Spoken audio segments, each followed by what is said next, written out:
Hello student, स्वागत है आपका आईसीटी वर्चुअल क्लासेस में। मैं हूं कविता, आपकी साइंस टीचर। उम्मीद करती हूँ आप सभी अच्छे होंगे और स्वस्थ होंगे। तो क्लास हम अपना चैप्टर कंटिन्यू करेंगे जिसका नाम है कंट्रोल एंड कोऑर्डिनेशन। तो इस चैप्टर को हम स्टार्ट कर चुके थे। आपने जनरल इंट्रोडक्शन यहाँ पे देखा है कि क्या इस चैप्टर में हम पढ़ने वाले हैं। आपने कहा आपकी बॉडी में क्या होता है, जो सारे काम होते हैं वो बिल्कुल परफेक्ट होते हैं। ठीक है, आप सारी चीज़ों को फील करते हैं, आप उनके अकॉर्डिंग क्या करते हैं, रिस्पॉन्स भी देते हैं। ऐसा कैसे पॉसिबल है? तो आपने कहा कि आपकी बॉडी क्या है, कंट्रोल हो रही है, आपकी बॉडी में कोऑर्डिनेशन हो रहा है, सारे जो ऑर्गन्स हैं वो क्या कर रहे हैं, आपस में मिल करके काम कर रहे हैं। तो ऐसा कैसे पॉसिबल हुआ है? कैसे आप क्या करते हैं, चीज़ों को फील कर रहे हैं, कैसे आप उन चीज़ों के प्रति अपना रिस्पॉन्स दे रहे हैं, ये सारी चीज़ें हम यहाँ पर डिस्कस कर रहे थे। तो सबसे पहले आपने अपने टॉपिक्स पढ़े हैं कि इस चैप्टर में हम क्या क्या चीज़ें यहाँ पर स्टडी करने वाले हैं। उसके बाद आपने क्या कहा, आपने कहा कि हम कुछ ऐसी एक्टिविटी होती है जो हमारी बॉडी में खुद ब खुद चलती है। ठीक है, क्या होता है कि हमारी जो बॉडी होती है वो खुद ब खुद उसके प्रति रिस्पॉन्स देती है। कुछ ऐसे एक्शन होते हैं कि जो आप बिना सोचे समझे करते हैं। बहुत सारी चीज़ें ऐसी होती है कि आप प्लान करते हैं, आपको कहीं जाना है, आप प्लानिंग करेंगे, कहाँ से जाना है आप ये देखेंगे, किस माध्यम से जाना है आप ये भी देखेंगे। लेकिन कुछ कुछ ऐसी चीज़ें होती हैं जो आप एकदम से करते हैं, बिना सोचे हुए करते हैं। एग्जाम्पल हमने क्या क्या लिए थे, हमने कहा कि अगर किसी ने हॉर्न आपको दिया तो आप एकदम से हट गए, आपने वहाँ पे टाइम नहीं लिया सोचने का कि मुझे हटना है या मुझे किस साइड हटना है। ठीक है, आप सोते हैं तो आपकी नींद भी खुलती है। आपने कहा कि आप किसी गर्म वस्तु को छूते हैं तो आप पीछे हाथ भी कर लेते हैं। तो कुछ ऐसे सिग्नल होते हैं कि जिसमें आपकी बॉडी एकदम से रिस्पॉन्स दे रही है, उसमें आपको सोचने की आवश्यकता नहीं है, वो एकदम से आपका रिस्पॉन्स निकला है। तो क्यों ऐसा होता है? आपने कहा क्योंकि हमारी बॉडी के अंदर एक ऐसा सिस्टम है जो कि क्या करता है, ऐसी कंडीशन में एकदम से रिस्पॉन्स देगा। ठीक है, उसमें क्या है, ऐसा नहीं कि हमें टाइम लेना पड़ेगा, एकदम से रिस्पॉन्स देता है। और उस सिस्टम को हम कहते हैं नर्वस सिस्टम। ठीक है, हमारा जो नर्वस सिस्टम है वो हमारी पूरी बॉडी में प्रेजेंट होता है। आगे जाके हमने पढ़ा नर्वस सिस्टम क्या होता है।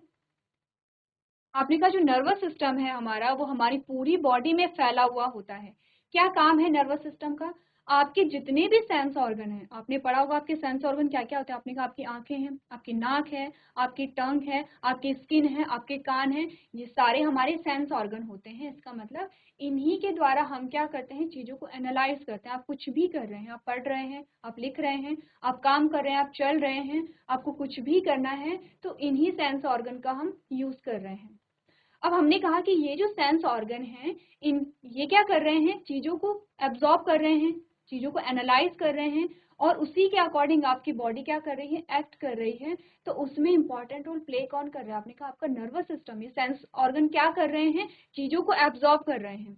एब्जॉर्ब कर रहे हैं तो कहाँ पे भेज रहे हैं, आपके नर्वस सिस्टम में भेज रहे हैं। आपका नर्वस सिस्टम कहाँ भेजेगा, आपके ब्रेन में भेजेगा। आपका ब्रेन अब क्या करेगा, आपको यही कहा जाता है कि आपकी जो बॉडी है पूरी, उसे कौन चला रहा है, उसे कौन कंट्रोल कर रहा है? आपने कहा आपका ब्रेन कर रहा है, हमारा मस्तिष्क कर रहा है। ठीक है, अब जब ये सारी चीजें, सारी जो इन्फॉर्मेशन है वो हमारे ब्रेन को भेजी जाएंगी तो हमारा ब्रेन क्या करेगा, सिचुएशन के अकॉर्डिंग एक्ट करेगा। ठीक है, आपने कहा कि बहुत सर्दी है और सर्दियों में आप आग सेक रहे हैं तो आपको हीट तब भी लगी, आपको गर्मी का एहसास तब भी हुआ। लेकिन आपके ब्रेन को पता है कि आपको क्या है, अभी गर्माहट की जरूरत है, तो आप एकदम से अपने हाथों को नहीं हटाएंगे। ठीक है, आप क्या करेंगे, नॉर्मल वे में जितनी हीट आपको चाहिए आप लेते रहते हैं। लेकिन क्या होगा, अगर आपने एकदम से किसी बहुत गर्म वस्तु को छू लिया तो आपका ब्रेन जानता है आपका हाथ यहाँ पर जल सकता है, तो आपने एकदम से हाथ हटा लिया। ठीक है, तो यही हमारा क्या है, नर्वस सिस्टम है। अब नर्वस सिस्टम के अलग अलग पार्ट्स आपको देखने को मिलते हैं। दो पार्ट्स होते हैं, पहला आता है सेंट्रल नर्वस सिस्टम और दूसरा आता है पेरिफेरल नर्वस सिस्टम। ये चीजें हम डिस्कस कर चुके हैं। ठीक है, आपने कहा सेंट्रल नर्वस सिस्टम में वो पार्ट्स आएंगे जो सेंटर में प्रेजेंट होते हैं। तो सेंटर में क्या है, आपका मस्तिष्क है, आपका ब्रेन है, प्लस आपकी स्पाइनल कॉर्ड है। ठीक है, पीछे जो आप रीढ़ की हड्डी जिसे कहते हैं उसमें आपकी क्या होती है, स्पाइनल कॉर्ड है और आपका ब्रेन है। ये है आपके सेंट्रल नर्वस सिस्टम। दूसरा आता है पेरिफेरल नर्वस सिस्टम। पेरिफेरल का क्या मतलब है, जो आपकी बॉडी के चारों ओर क्या है, फैले हुए हैं। ठीक है, इतनी बात क्लियर है। अभी क्या है, पूरे हर एक ऑर्गन में क्या होंगे, फैले हुए रहेंगे। तो जिस भी ऑर्गन से आप क्या करेंगे, स्टिमुलस को रिसीव करेंगे, ये क्या करेंगे, उन सारे मैसेजेस को आपके सेंट्रल नर्वस सिस्टम पर भेजेंगे। अब स्टिमुलस क्या होते हैं ये हम डिस्कस कर चुके हैं, रिसेप्टर क्या होते हैं ये भी हम डिस्कस कर चुके हैं, ठीक है। आपको ये चीजें क्या करनी है, क्लियर रखनी है। तो आपने क्या कहा कि ये सारे मैसेजेस जाते हैं आपके सेंट्रल नर्वस सिस्टम को, और सेंट्रल नर्वस सिस्टम में आपका ब्रेन डिसाइड करता है कि आपको कैसी कमांड दी जानी चाहिए। आपका ब्रेन क्या डिसाइड करेगा, आपको कमांड कैसी दी जानी चाहिए।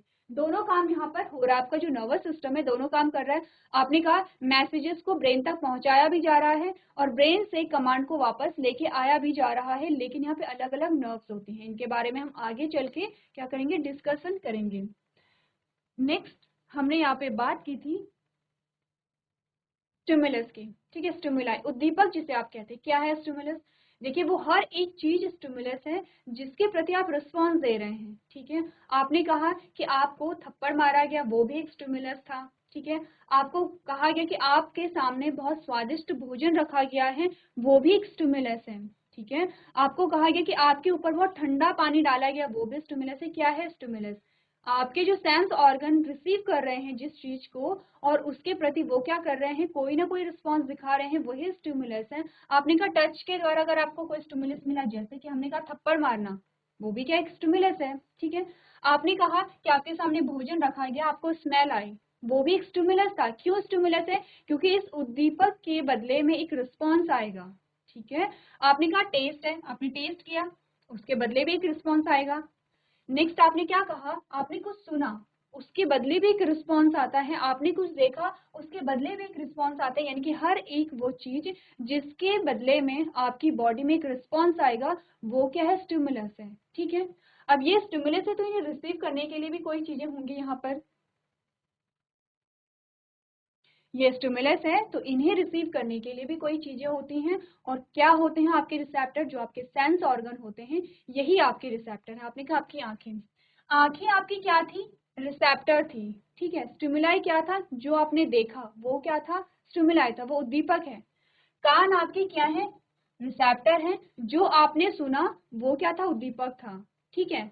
आपने क्या किया, आपने टेस्ट किया चीजों को, तो आपकी जो टंग है वो रिसेप्टर है। आपने जो खाना खाया वो उद्दीपक है। आपने क्या किया, आपने, आपकी जो नाक है वो है रिसेप्टर, वो रिसीव कर रही है, क्या रिसीव कर रही है, जो भी आपको स्मेल फील हो रही है। आपने बहुत स्वादिष्ट भोजन देखा या आपने सड़ी गली चीजें देखी, तो दोनों में क्या है, आप दोनों को कौन रिसीव कर रहा है, आपकी जो नोज है वो रिसीव कर रही है। जैसे ही रिसीव किया वैसे ही मैसेज को जो आपके जो न्यूरॉन है उनके थ्रू ब्रेन में भेजा गया। अब आपका ब्रेन आपको कमांड दे रहा है। आपने बहुत स्वादिष्ट भोजन को देखा और उसमें से बहुत अच्छी स्मेल को आप रिसीव कर रहे हैं, तो क्या होगा, होगा क्या, स्लाइवेशन होगा, आपके मुंह में लार निकलेगा, ठीक है। अगर यहाँ पर आपने बहुत सड़ी गली वस्तु है और उसमें से बहुत गंदी स्मेल आ रही है, तो क्या होगा, आपका ब्रेन आपको वैसे ही कमांड देगा, आप अपनी नाक बंद कर लेते हैं या कहीं और चले जाते हैं। क्या है ये रिस्पॉन्स निकला है, ये है आपका रिसेप्टर। स्टिमुलस क्या था आपका, अच्छा भोजन या फिर कुछ बुरी चीजें, सड़ी गली चीजें, ठीक है। रिस्पॉन्स क्या है, अच्छा भोजन अगर आपने देखा तो आपके मुंह में सलाइवेशन हुआ, यानी कि लार आपके मुंह में निकली है। आपने सड़ा गला भोजन देखा या फिर कोई सड़ी गली पदार्थ देखी जिसमें से बहुत गंदी स्मेल आ रही थी, आपने अपनी नाक बंद कर दी, वो है आपका रिस्पॉन्स। नेक्स्ट है आपका टच, आपकी जो स्किन है, आपकी स्किन में किसी ने थप्पड़ मारा या आपको किसी ने सिंपली ऐसे टच किया, या फिर आपकी स्किन पर किसी ने बर्फ रख दी है, या फिर आपके हाथ में किसी ने बहुत गर्म चाय पकड़ा दी है। अब ये सारे ही क्या है, स्टिमुलस हैं, ठीक है। सारे ही क्या है, स्टिमुलस हैं, और अलग अलग स्टिमुलस के अकॉर्डिंग आपके जो रिस्पॉन्सेज होंगे वो अलग अलग होंगे, ठीक है। क्योंकि क्या हुआ, आपकी स्किन ने क्या किया, रिसीव किया, चीजों को रिसीव किया, आपके ब्रेन तक पहुंचाया गया। अब आपके ब्रेन ने एनालाइज किया कि किसके अकॉर्डिंग आपको क्या रिस्पॉन्स देना है। किसी ने थप्पड़ मारा, अब उसके रिस्पॉन्सेज अलग अलग हो सकते हैं, ठीक है। हो सकता है आप भी थप्पड़ मारे, या फिर हो सकता है कि आप रीजन पूछे कि आपने मुझे थप्पड़ क्यों मारा, या हो सकता है कि आपको ये पता है कि आपकी गलती, आप चुप भी रह जाते हैं। तो क्या है, आपका ब्रेन डिसाइड करता है आपको कैसा रिस्पॉन्स यहाँ पर देना है। तो अभी तक हमने जो इम्पोर्टेंट चीजें यहाँ पर डिस्कस की हैं, वो है आपके रिसेप्टर्स, वो है आपके स्टिमुलाई, ठीक है। रिसेप्टर को ही आप क्या करते हैं, सेंस ऑर्गन भी यहाँ पर कहते हैं। तो ये पढ़ा था हमने रिसेप्टर के बारे में, क्या क्या होते हैं रिसेप्टर। अब रिसेप्टर के अलग अलग प्रकार भी पढ़ लेते हैं। यहाँ तक की बात हम कर चुके थे। रिसेप्टर के अलग अलग प्रकार आपके पास यहाँ पर हैं, ठीक है। आप डेफिनेशन भी जानते हैं, लेकिन इन रिसेप्टर्स को कुछ अलग नामों से भी जाना जाता है। इसीलिए अब हम बात करेंगे कि रिसेप्टर के अलग अलग प्रकार कौन कौन से होते हैं। सबसे पहले आप बात करेंगे फोनो रिसेप्टर की। इसकी बात करेंगे फोनो रिसेप्टर्स की। अब फोन का मतलब क्या है? जब भी फोन की बात आती है आप क्या करते हैं? फोन में बातें करते हैं। फोन में बातें कैसे करते हैं? आप सुनते हैं, ठीक है। फोन का मतलब है सुनना। तो फोनो रिसेप्टर का मतलब है कि वो रिसेप्टर जो कि सुनने का काम करेगा, ठीक है, जो कि साउंड को क्या करेगा? एब्जॉर्ब करेगा, साउंड को एनालाइज करेगा। आपने कहा these are present in inner ear. ये रिसेप्टर हमारे कान में पाए जाते हैं और इनका फंक्शन क्या है? यहाँ पर आपने कहा the main function are hearing and balance of the body, ठीक है। क्या है? जो फोनो रिसेप्टर होते हैं ये हमारे आंतरिक कान में मौजूद होते हैं और इनका कार्य क्या होता है? श्रवण और शरीर का संतुलन है। शरीर के संतुलन से क्या मतलब होगा? यहाँ पर सिंपल सी बात है। आपने कहा कि कोई साउंड है, कोई कहीं पे म्यूजिक बज रहा है, नॉर्मल अगर है वहां पे वॉल्यूम आप सुनते हैं। अगर बहुत ज्यादा वॉल्यूम बढ़ गया है तो आपको पता है कि आपके कानों के लिए खतरा है। आप अपने कानों को क्या कर लेंगे? बंद कर देंगे या कहीं और चले जाएंगे। तो क्या कर रहे हैं आप? अपने शरीर को संतुलित रख रहे हैं। आप उतने ही वॉल्यूम को सुन रहे हैं जितनी कि आपकी जो बॉडी है वो नॉर्मल वे में टॉलरेट कर सकती है, ठीक है। पहला आपने क्या कहा? फोनो रिसेप्टर, यानी कि फोनो रिसेप्टर में आप क्या याद रखेंगे? आपके कान ही यहाँ पे क्या है? फोनो रिसेप्टर है। अब है फोटो रिसेप्टर। फोटो का मतलब क्या होता है? फोटो को आप क्या करते हैं? कैप्चर करते हैं।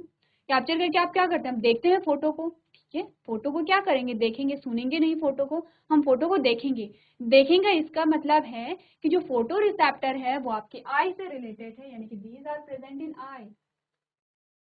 आंखों को क्या कहेंगे आप कहेंगे फोटो रिसेप्टर। आपकी आंखें क्या करती हैं? फोटो को कैप्चर करती हैं, ठीक है, देखने का काम करती हैं।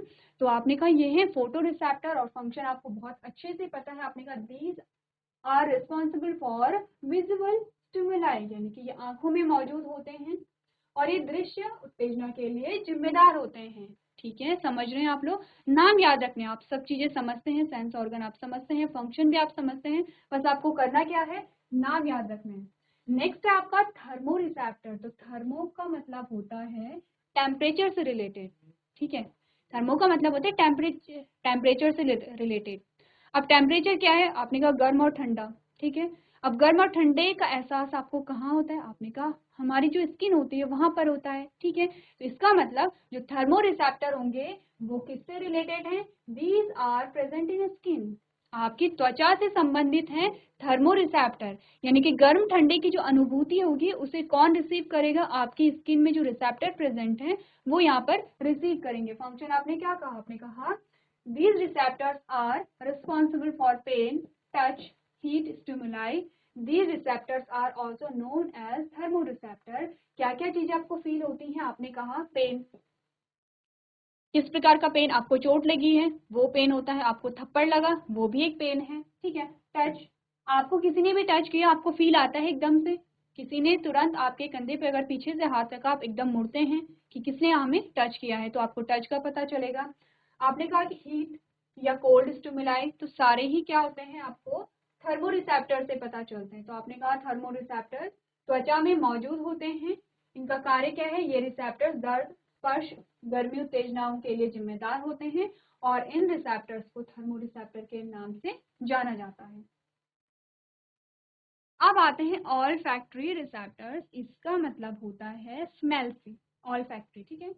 सारी चीजें आप यहाँ पर याद कर लेंगे क्योंकि सारी ही जो नाम है वो डिफिकल्ट नहीं है। दो चीजों में आप कंफ्यूज हो सकते हैं, वो है ऑल फैक्ट्री और गैस्ट्रेटरी, ठीक है। तो ऑल फैक्ट्री हमेशा स्मेल से रिलेटेड होगा और ये कहाँ प्रेजेंट होंगे? आपकी नोज में प्रेजेंट होंगे। क्या फंक्शन होगा? आपने कहा दीज रिसेप्टर रिसीव स्मेल। अब मैंने आपको एक चीज कही थी, जो भी स्टिमुलस आपके पास आया रिस्पॉन्स आपको उसी प्रकार का मिलता है, चाहे आप कोई भी ले लीजिए। जैसे कि हमने कहा फोनो रिसेप्टर्स, आपने बहुत अच्छा म्यूजिक सुना है, आपका रिस्पॉन्स क्या होगा? आपको बहुत अच्छा लगेगा, अच्छा फील होगा, आपको आनंद की अनुभूति होती है, ठीक है। आपने बहुत लाउड म्यूजिक सुना तो आप एकदम से कान बंद कर लेंगे। तो ये दो अलग अलग आपके पास रिस्पॉन्स आए हैं, ठीक है। नेक्स्ट हमने कहा फोटो रिसेप्टर। आपने कोई बहुत अच्छी चीज देखी तो आपके मुंह से निकलता है कि वाह बहुत अच्छी चीज है, बहुत अच्छा दृश्य है, ठीक है। हो सकता है कि आपने अच्छा दृश्य नहीं देखा है, आपने कुछ ऐसा देख लिया कि जैसे कि कहीं पे आप देखते हैं कि किसी का एक्सीडेंट हो जाता है, तो आपके वो भाव जो निकलते हैं वो अलग निकलते हैं, ठीक है। नेक्स्ट हमने कहा थर्मो रिसेप्टर, यहाँ पे भी हमने कहा अलग अलग होते हैं। एक सिंपली आपने किसी के कंधे पे हाथ रखा और एक आपने किसी को थप्पड़ मारा है, ठीक है, दोनों के अलग अलग रिस्पॉन्सेस आएंगे। नेक्स्ट हमने कहा ऑल फैक्टर रिसेप्टर, जिसमें अभी हमने एग्जाम्पल लिया था कि आपको या तो बहुत अच्छी सी खुशबू फील हुई या फिर आपको बहुत गंदी बदबू फील हुई, दोनों के अलग अलग रिस्पॉन्सेस आएंगे, ठीक है। लास्ट आपके पास आता है गैस्ट्रेटरी रिसेप्टर्स, इसका जो रिलेशन है वो है टेस्ट से रिलेटेड। तो आपने क्या कहा, these are present in tongue, हमारी टंग में प्रेजेंट होते हैं। क्या फंक्शन है, helps in taste detection, taste को डिटेक्ट करेंगे। ये सिंपल वही है, आपने खाना खाया, आपने कहा बहुत स्वादिष्ट भोजन है, या आपने खाना खाया, आपने कहा कि स्वादिष्ट भोजन नहीं है, नमक ज्यादा है या नमक कम है। तो क्या होता है, आपके जो उद्दीपक होते हैं उनके अकॉर्डिंग हमारे रिस्पॉन्सेज अलग अलग होते हैं। और कौन इन रिस्पॉन्सेज के लिए रिस्पॉन्सिबल है, आपने कहा आपका ब्रेन रिस्पॉन्सिबल है, ठीक है। और ये जो आपको फील हो रहे हैं, जो भी आपके पास क्या आए हैं, यहाँ पे स्टिमुलस आए हैं, उन्हें पहले रिसीव कौन करेगा, हमारे रिसेप्टर करेंगे। आपको ये ध्यान रखना है, आगे चल के हम क्रम भी देखेंगे किस प्रकार से हमारी बॉडी में मैसेजेस पास किए जाते हैं। तो होता क्या है कि आप ये जो आपके पास स्टिमुलस आए हैं, ये जो उद्दीपक आपके पास आए हैं, पहले रिसेप्टर रिसीव करेंगे, उसके बाद हमारे न्यूरॉन को भेजेंगे, और एक न्यूरॉन से दूसरा न्यूरॉन जुड़ा हुआ रहता है और ये कनेक्ट होते हैं हमारे ब्रेन से, ब्रेन में जाएंगे, ब्रेन डिटेक्ट करेगा कि आपको किस उद्दीपक के प्रति क्या रिस्पॉन्स देना है, और फिर से कमांड आपको दी जाती है, ठीक है। इतनी बात क्लियर है। तो ये आपको क्या करना है, ध्यान में रखना है। क्या क्या चीजें अभी तक पढ़ी आपने कहा, घ्राण रिसेप्टर होते हैं, ये नाक में मौजूद होते हैं, कार्य क्या है इनका, कि गंध को प्राप्त करना, ठीक है, स्मेल को देखना।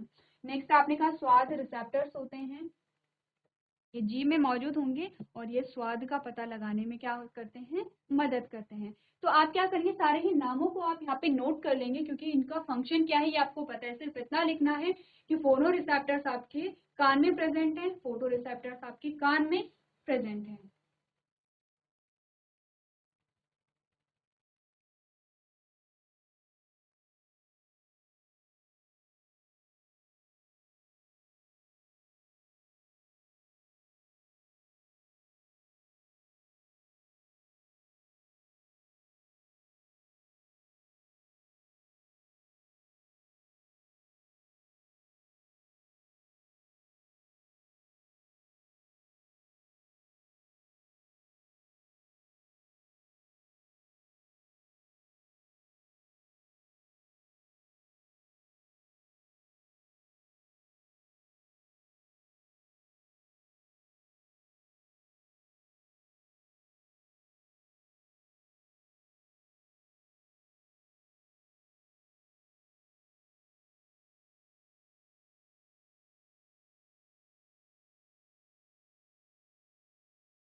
चलिए अब बात करते हैं यहाँ पर नर्वस सिस्टम की। जो बेसिक सी चीजें थी वो आपने यहाँ पे पढ़ ली हैं। अब हम बात करेंगे हमारे नर्वस सिस्टम यानी कि तंत्रिका तंत्र की।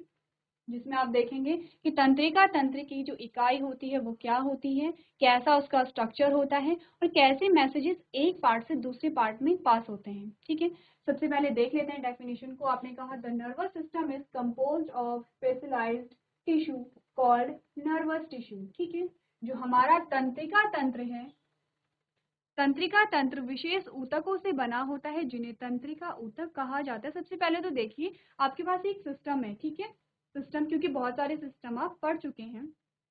जैसे कि आपने कहा आपकी बॉडी में बहुत सारे सिस्टम आते हैं। आपने कहा सर्कुलेटरी सिस्टम, परिसंचरण तंत्र आपने पढ़ा है।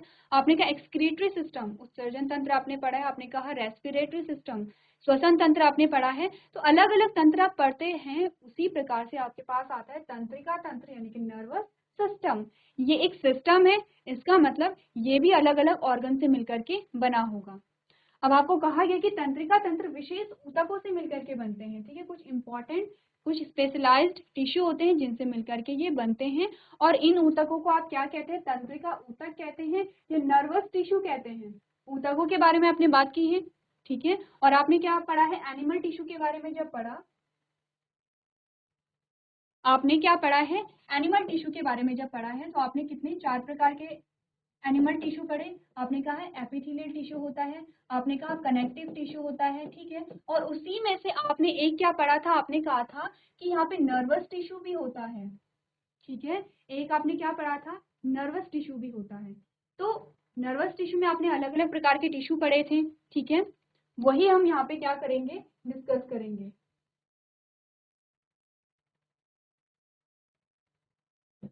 The nerve cell और neuron is the functional unit of nervous system. Important line है, आपको क्या करना है, स्टार करना है। पूछा जाता है आपसे कि नर्वस सिस्टम की इकाई क्या है।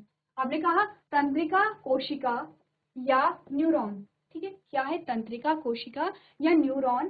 तंत्रिका तंत्र की कार्यात्मक इकाई है। कौन सी इकाई है, कार्यात्मक इकाई है। अब आप ध्यान दीजिए शब्दों पर। आपको पहले बताया गया है तंत्रिका कोशिका। क्यों कोशिका कहा गया है, क्योंकि आपने क्या कहा, अगर आप कहेंगे कि आपकी बॉडी की संरचनात्मक और क्रियात्मक इकाई क्या है, आप कहते हैं कोशिका है। ठीक है, लेकिन अगर कहा जाए कि तंत्रिका तंत्र की जो कार्यात्मक इकाई है वो क्या है, आपने कहा उसे तंत्रिका कोशिका कह रहे हैं या उसे क्या कह रहे हैं, न्यूरॉन कह रहे हैं। तो आप ध्यान रखेंगे अब से कि आपने क्या कहा यहाँ पर,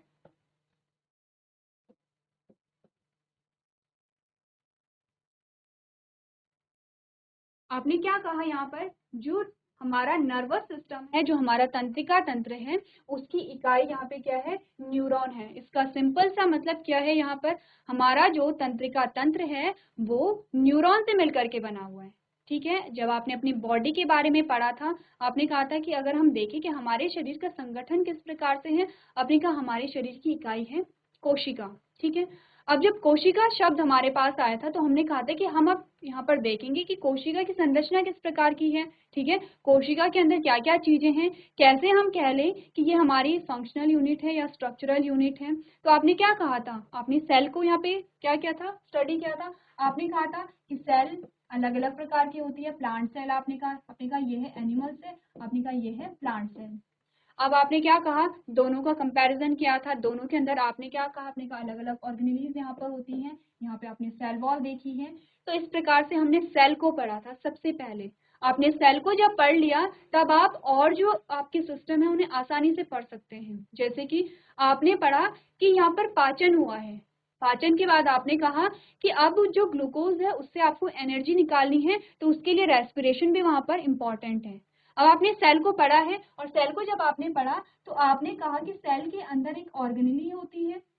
इस प्रकार से डबल मेम्ब्रेन ऑर्गेनेलीज होती है, जिसे आप क्या कहते हैं, माइटोकॉन्ड्रिया कहते हैं। जिसे आप क्या कहेंगे, माइटोकॉन्ड्रिया कहेंगे। तो आपने क्या कहा कि माइटोकॉन्ड्रिया के अंदर अब जो ग्लूकोज है वो ऑक्सीजन के प्रेजेंस में टूटेगा और वहां पे एटीपी प्रोड्यूस होगी। ठीक है, कैसे आपने ये बोला, क्योंकि आपको सेल के बारे में पता था।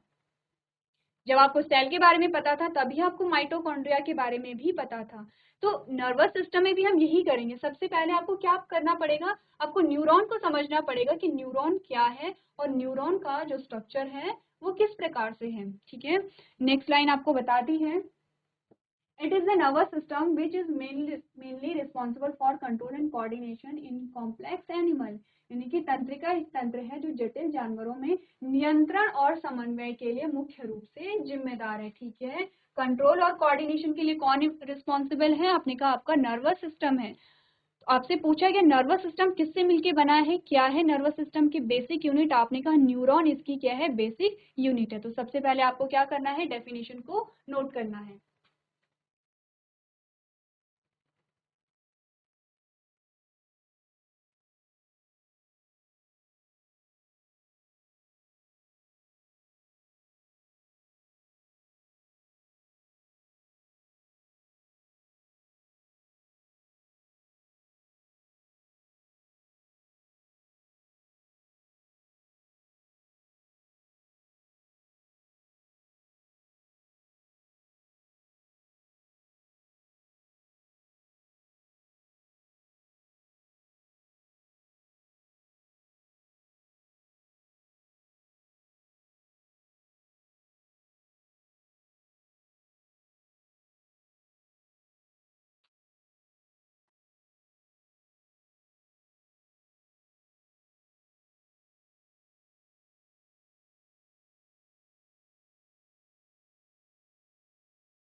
चलिए, इसके बाद जो नेक्स्ट हमारा टॉपिक आता है उसमें आपको बताया गया है फंक्शंस ऑफ नर्वस सिस्टम।